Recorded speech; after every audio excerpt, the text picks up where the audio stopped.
Compañeros de primer año, si no me equivoco.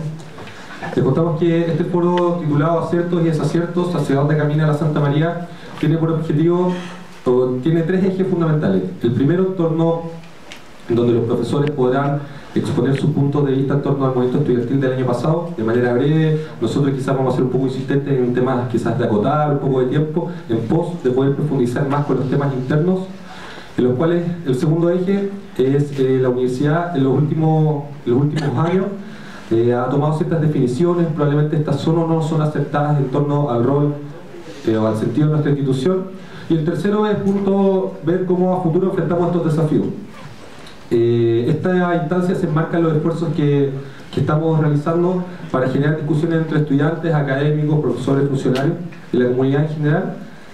Es por esto que este foro es una más de las instancias de esta semana, donde anunciamos un consejo el día jueves a las 19 horas, donde la dirección del departamento de matemáticas ha pedido exponer, y los consejos son abiertos. También el día jueves se realizará, en caso de paralizar actividades, se realizarán comisiones en torno a política arancelaria de la universidad, y matemáticas y un análisis de la propuesta que está haciendo el departamento hoy día a consejo docente, y el tercero en torno a infraestructura y calidad de vida.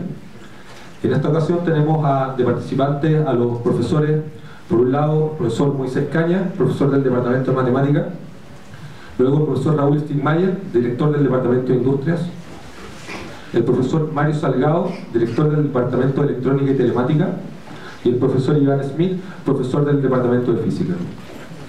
Desde ya agradecerles su disponibilidad a los profesores presentes, también a otros profesores que en esta ocasión no pudieron participar. La idea es poder generar más instancias de difusión en lo que viene de los días.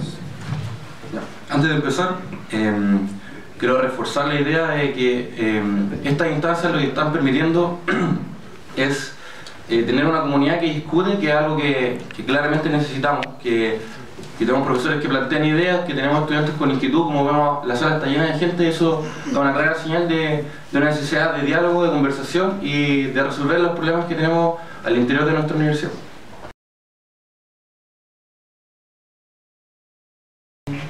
Comenzamos con el movimiento estudiantil. Muy bien, haciendo un análisis sin profundizar mucho. En el año 2011 todo el país se movilizó por una reforma estructural del sistema de educación superior principalmente, y por la educación de nuestro país. Nuestra universidad no estuvo ajena, estuvimos casi 6 meses paralizados, estuvimos 3 tomas de la universidad, al mismo tiempo que los estudiantes estuvimos presentes en marchas, trabajamos en comisiones, generamos un documento de rol público, que es una abogada a una reforma estructural del sistema, en los 4 ejes: en acceso, en calidad, en democratización y en financiamiento. Y sin embargo los profesores no estuvieron ausentes, también estuvieron presentes, muchos de ellos dieron sus opiniones, participaron en la asamblea. Quizás retomando un poco eso, el profesor Raúl Stigmayer pudiese comentarnos, en definitiva, qué aciertos y desaciertos considera que tuvo en particular el movimiento dentro de nuestra universidad, la forma de movilizarse, las temáticas, las demandas o el movimiento a nivel nacional. Vamos a más o menos intentar hacer como 2 o 3 minutos sin profundizar mucho, quizás para después generar una conversación entre nosotros. Es complicado, pero entendiendo que vamos a ser un poco puntuosos quizás con el tema de los tiempos. Bueno, está muy bien. Hola, muy buenas tardes a todos. Muy buenas tardes a todos. ¿Me escuchan bien o no? Sí.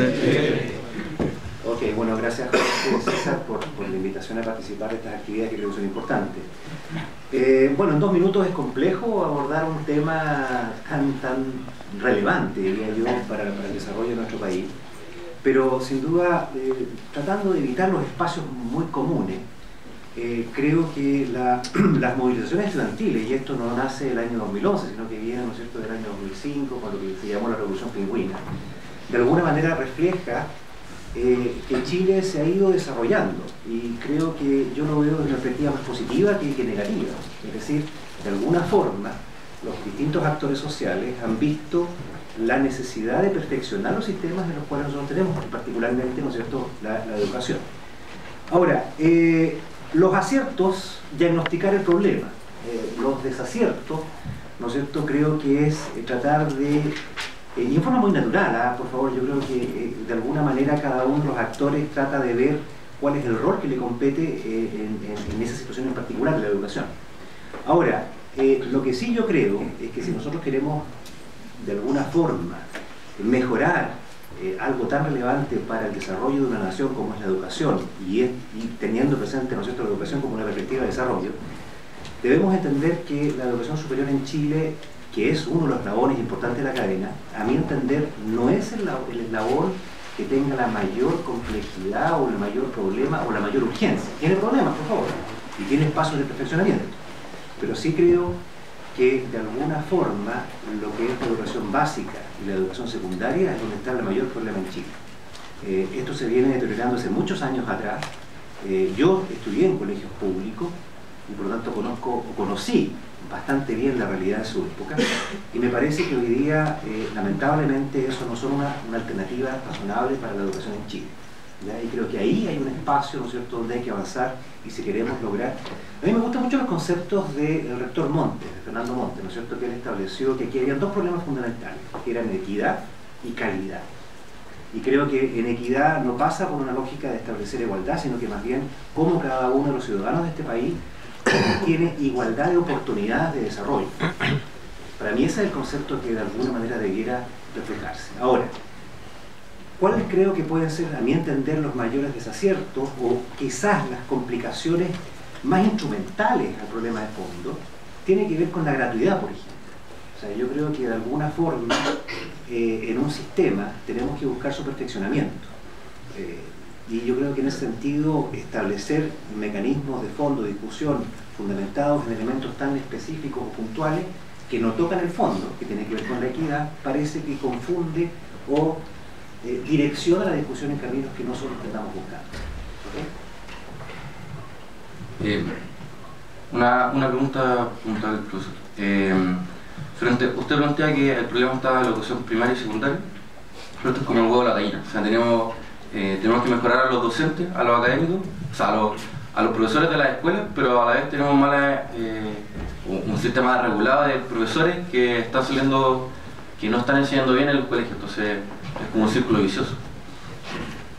A ver, lo que pasa es que yo creo que, primero, yo creo que hay que construir y no destruir. Yo creo que las reformas tienen que ser construidas sobre la base de una perspectiva de desarrollo.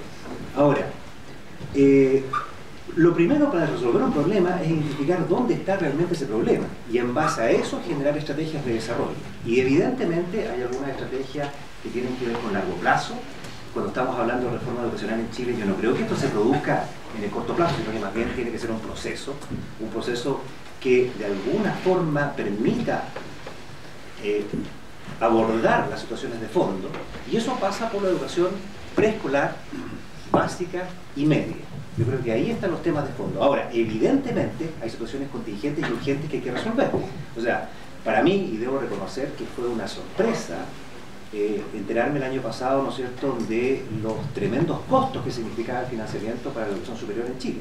Porque de alguna manera nosotros en la Universidad de Santa María estábamos en una suerte de situación privilegiada, por así decirlo, ¿no es cierto?, respecto de lo que pasa en el resto del sistema de educación terciaria.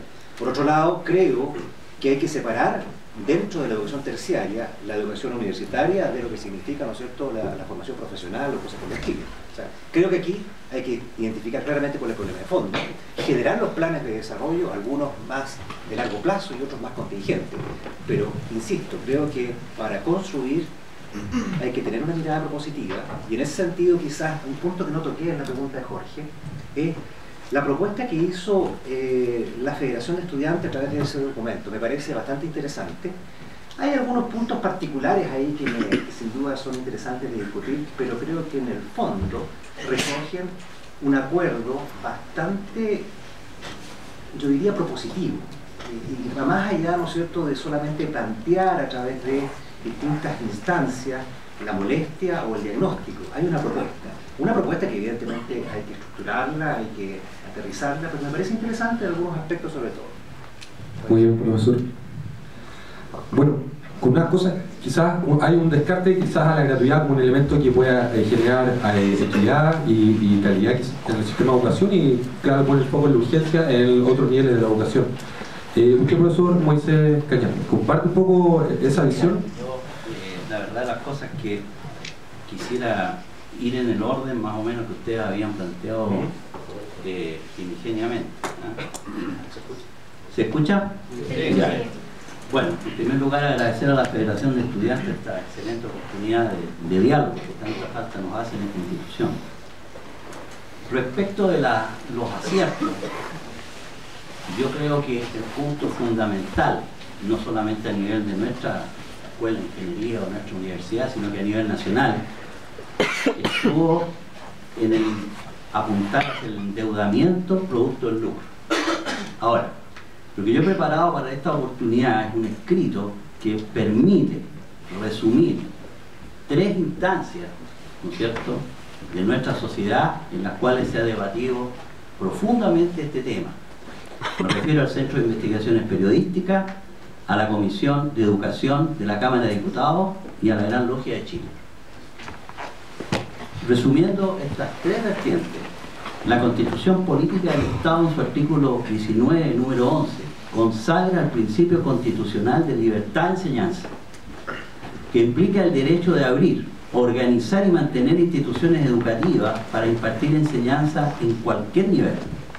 A partir de los 80, mediante la dictación de diversas normas, la educación superior experimenta una profunda transformación, abriéndola al mercado sobre la base del principio de libertad de enseñanza, entendida esta como libertad para crear y mantener establecimientos en los 3 niveles: universidades, institutos profesionales y centros de formación técnica. Dichas instituciones deberían ser corporaciones de derecho privado sin fines de lucro. Eso es por ley de la República. En el periodo 91-2010 se observa que en términos generales se mantiene el diseño institucional de apertura al mercado y con regulaciones mínimas del sistema de educación superior. Y lo que hay es un mercado desregulado con existencia de lucro en las instituciones de educación superior privadas. Me refiero fundamentalmente a las universidades privadas creadas en las últimas 2 o 3 décadas. La acreditación de estas instituciones se realizó y se realiza bajo exigencias más bien formales de cumplimiento de procedimientos sin seguimiento y comprobación de los proyectos institucionales presentados para su reconocimiento y menos aún para una acreditación. La oferta no se basa en las necesidades del país. Esto es un punto, jóvenes, grave, y donde el Estado ha financiado la demanda con los créditos a los estudiantes, tales como los Corfo, los créditos aval del Estado y aporte indirecto, sin hacer distinto alguno sobre el tipo de institución y de la calidad de enseñanza impartidas por esta.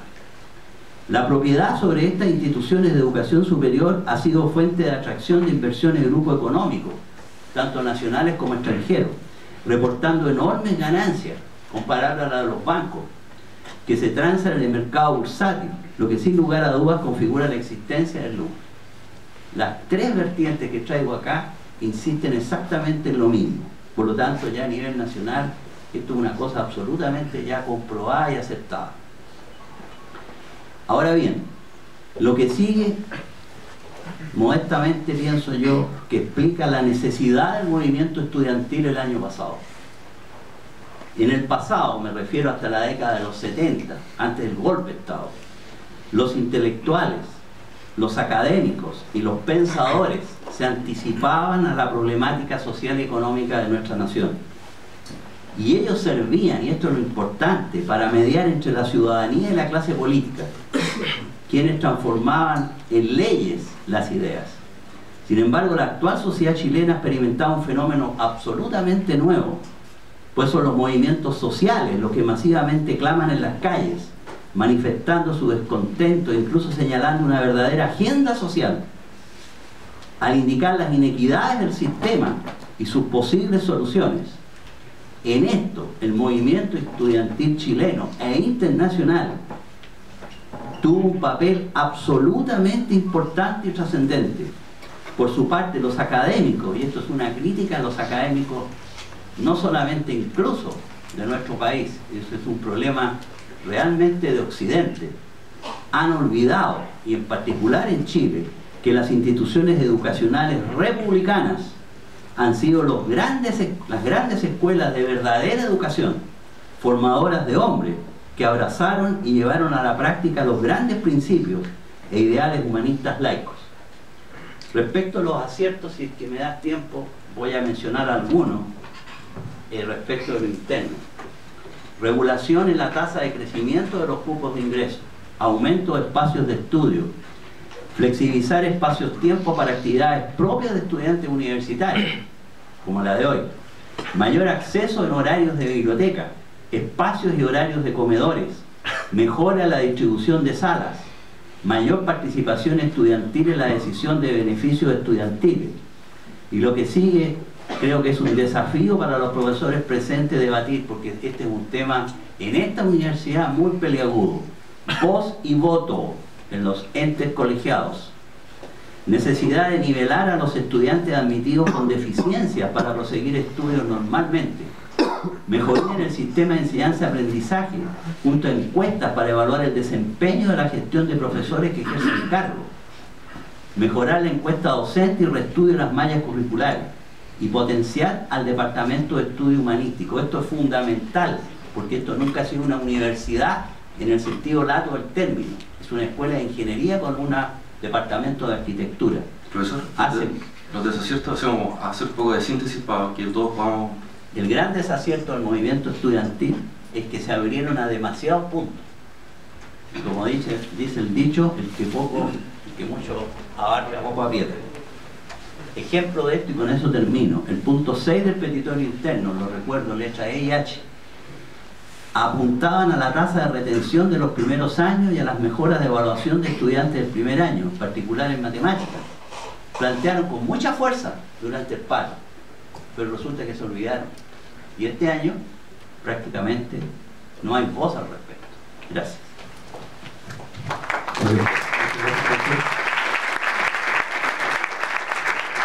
Es un análisis bastante profundo en general en torno a temáticas internas y también del país, contexto del país. ¿Te parece si invitamos al profesor Smith?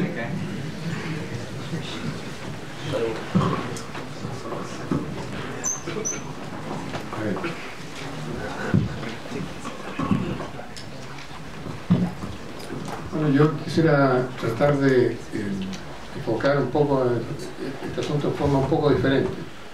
O sea, bueno, en primer lugar, sobre los aciertos, creo que hay consenso de que el movimiento estudiantil y las temáticas que se presentaron realmente eran una necesidad para el país.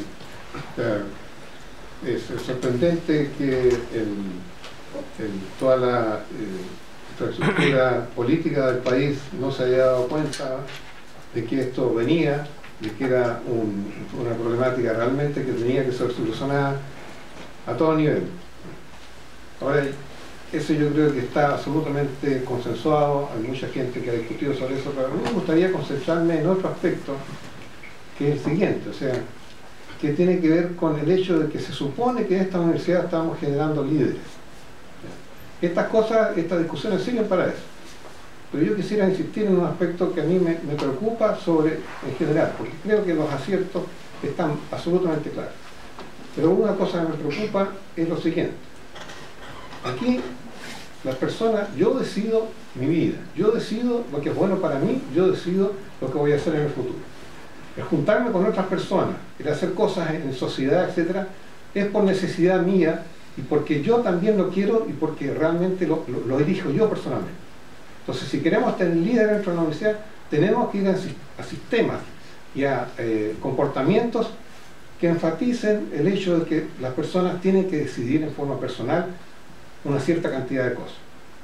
Entonces, ¿cómo puede ser que en esta universidad, por decir un ejemplo solamente, la cantidad de ramos que ustedes toman porque les dijeron que tenían que tomar? No tienen prácticamente ninguna elección durante la carrera, ramos que quieren tomar. Entonces estamos generando líderes, pero los obligamos a hacer. Ahora, el peligro de estos movimientos es precisamente ese desde mi punto de vista. Al final la individualidad se pierde. Yo tengo una opinión diferente, pero no se me toma en cuenta. Sencillamente soy un número más de una masa. Y a mí me preocupa profundamente eso, porque yo creo, como dije anteriormente, que necesitamos gente que diga su opinión, que se exprese, que diga lo que piensa, que no le tenga miedo a decir porque la masa dice una cosa que yo pienso diferente. Entonces tenemos que ir a sistemas que eso de alguna manera lo respeten. Por ejemplo, respeten el hecho de que hay personas que digan que piensan diferente, que piensan de otra manera. Entonces, muchas veces estos movimientos pasan por encima de ese asunto. Y para mí es tremendamente peligroso, porque eso da paulo contra los principios esenciales de lo que es una universidad. Una universidad tiene que ser un lugar donde se respete al máximo se respete al máximo la opinión que tienen los demás, se respete al máximo, y la universidad, señores, no es democrática. Por mucho que ustedes crean que lo es en la universidad, uno de los lugares menos democráticos que hay en la sociedad. Así como la iglesia, así como las Fuerzas Armadas no son democráticas, la universidad tampoco lo es. Tampoco lo es. ¿Por qué? Porque sencillamente su finalidad no es de ese tipo. Su finalidad, y hay que concentrarse en lo que queremos hacer en la universidad. Como decía, generar líderes, generalmente gente que realmente piense, y eso debería ser parte de la problemática que se ve en la universidad, cómo hacer la sociedad del futuro. ¿Qué vamos a hacer? Y para eso necesita gente pensante. Y no se necesita gente gritante, se necesita gente pensante, que haga documentos, que presente proposiciones, no solamente en los ámbitos generales, sino que aún en su especialidad. Tenemos ingenieros que presenten proyectos realmente que hagan que el país salga adelante, que creen sus propias empresas, etc. Tenemos realmente líderes. Entonces, vuelvo a repetir, es tremendamente importante. Por ejemplo, ¿ya? Yo voy más lejos probablemente de todos ustedes, en el sentido de que si nosotros queremos respetar la individualidad, deberíamos ir a un sistema en el cual, si la gente, por ejemplo, yo sé que no nos va a gustar esto lo que voy a decir, pero lo digo de todas maneras, si la gente quiere parar, paren los que quieren, y al resto que quiere ir a clase se lo respeta. Piden a clase, bueno, vayan a clase, el resto para. Si es suficiente la cantidad de gente que quiere parar, van a parar las actividades igual, pero ustedes van a respetar al resto. Entonces, parte del problema, por ejemplo, se hablaba anteriormente de los profesores, parte del problema es que no hubo ningún intento de convencer al resto, de parte de los dirigentes de estudiantiles, de convencer. Fueron a hablar una vez conmigo, re poco, pero no digo ninguno. Hubo pocos intentos de convencer a los profesores, de conversar con ellos, de tratar de precisamente, es mucho más difícil convencer que imponer la fuerza, pero es mucho más fructífero. Entonces, yo creo que tenemos que ir hacia acciones de ese tipo, en la cual las acciones de fuerza sean las menos posibles y el convencimiento sea el que prime. Muchas gracias, profesor.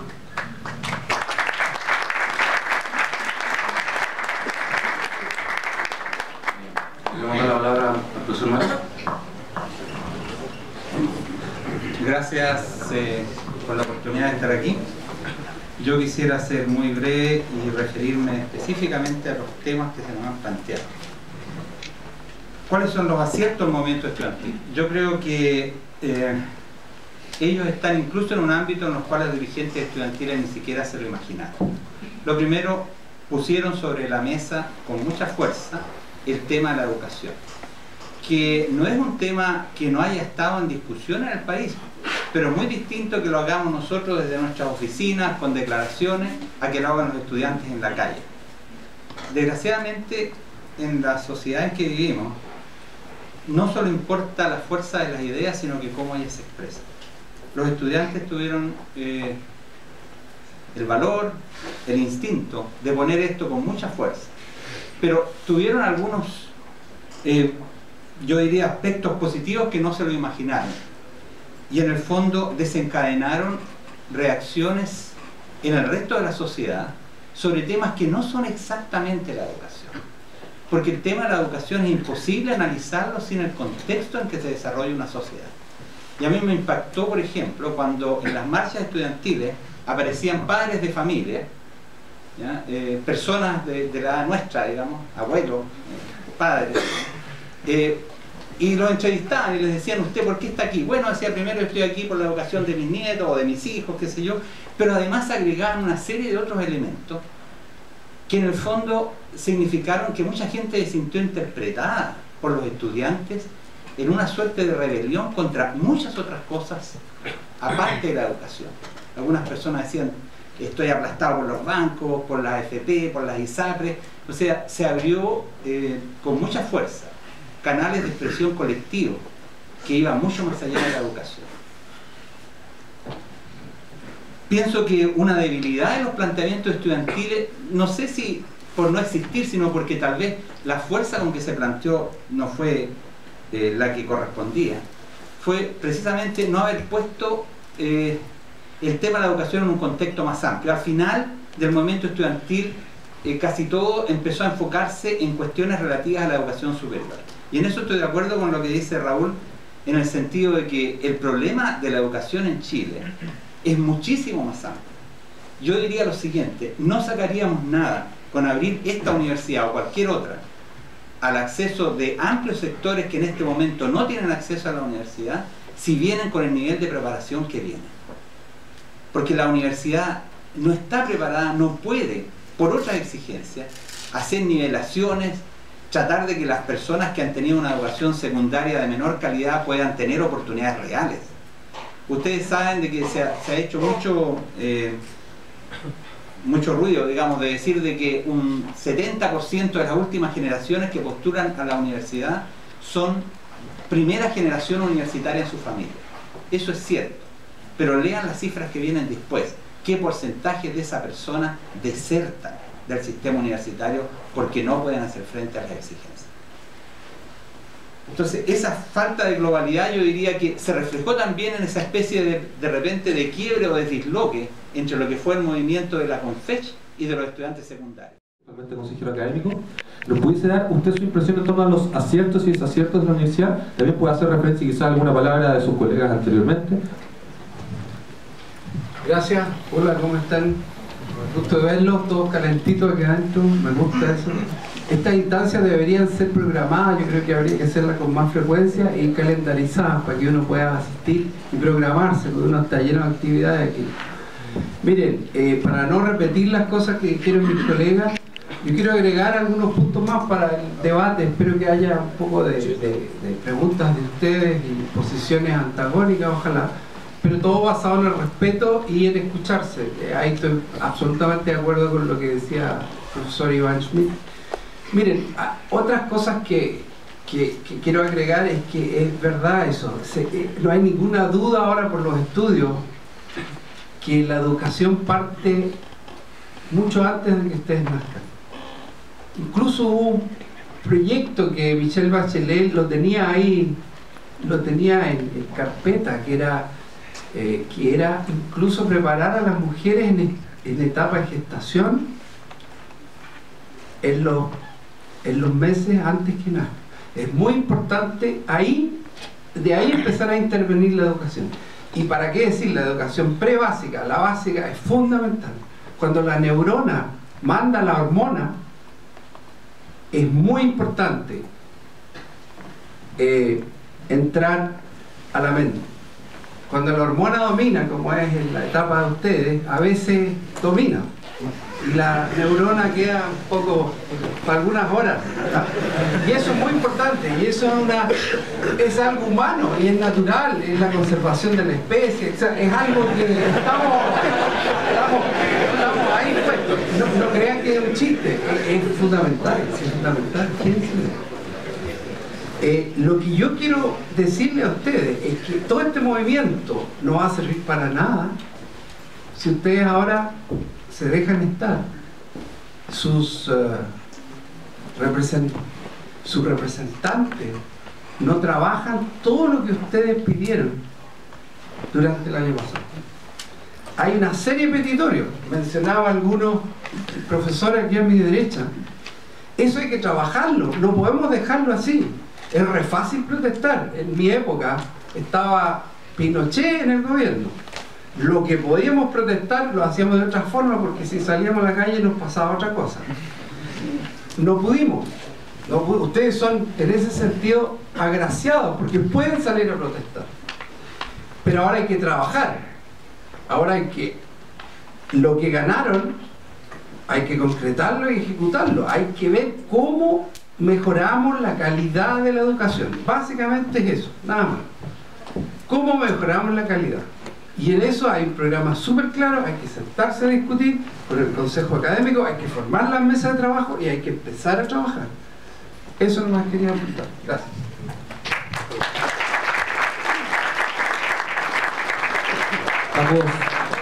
En torno al primer tema hemos dado las palabras a cada uno. Quizás aquí me contaba el profesor Cañas que quería responder a un profesor. Damos unos minutos para dar una especie de conversación, intentando ser bastante agotado un poco con los tiempos para dar temas y poder pasar a hablar los temas urgentes de dentro de la universidad, los últimos años, hacia dónde ha crecido, cómo arreglamos, si no hay que arreglarla, pueden plantearlo así también si creen que no es necesario arreglar.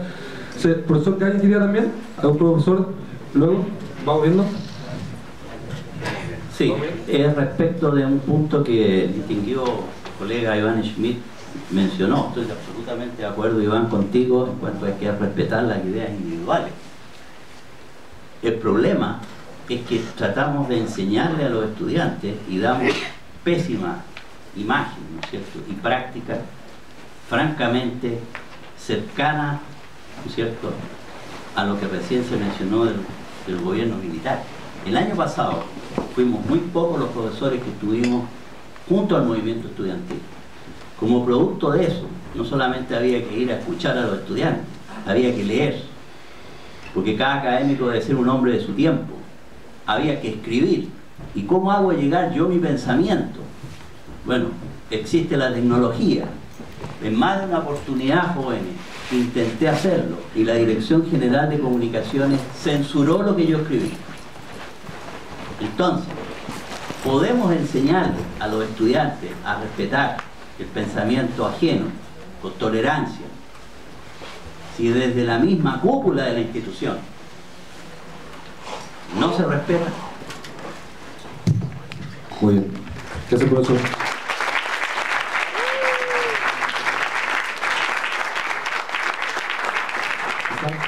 Un profesor interesado en participar, nosotros también podemos. Nosotros lo que hemos conversado a nivel de federación es que en toda la medida en cómo uno va conversando y planea la universidad, es decir, por ejemplo, si los estudiantes tienen participación o no en voto en las instancias, si los estudiantes tienen o no que generar espacios de discusión con los profesores, viene a ver en la concepción que tenemos del estudiante en la sociedad. Y el estudiante en sí en la sociedad tiene una participación, nosotros vemos que históricamente la ha tenido, que ha impulsado los cambios, que ha levantado estas críticas como el 2011, cuando fuimos capaces no solamente de hablar de la tarifa escolar, sino de un modelo de educación superior perverso, que en vez de generar movilidad social, terminaba generando desertores de la educación y más encima desertores endeudados. En ese sentido es que consideramos los estudiantes como los capaces de impulsar estos cambios, ser los catalizadores de los movimientos sociales, y es por eso que también la universidad dice ser una formación cívica también, y pasa por poder autodeterminarse. Ahora, han habido muchas críticas frente a eso, de parte de autoridades, etcétera, diciendo, bueno, en Harvard no votan. Bueno, pero hay otros casos como en Cambridge que tienen 1/3, por ejemplo, de los votos, de la ponderación del voto. Entonces podemos encontrar casos de uno u otro. Lo importante es que demos la discusión, y una de las etapas que nos viene a futuro es generar la discusión en torno a reformas en democratización interna de la universidad, o bien si los estudiantes plantean o no considerarse con voto dentro del consejo académico, consejo docente, etcétera.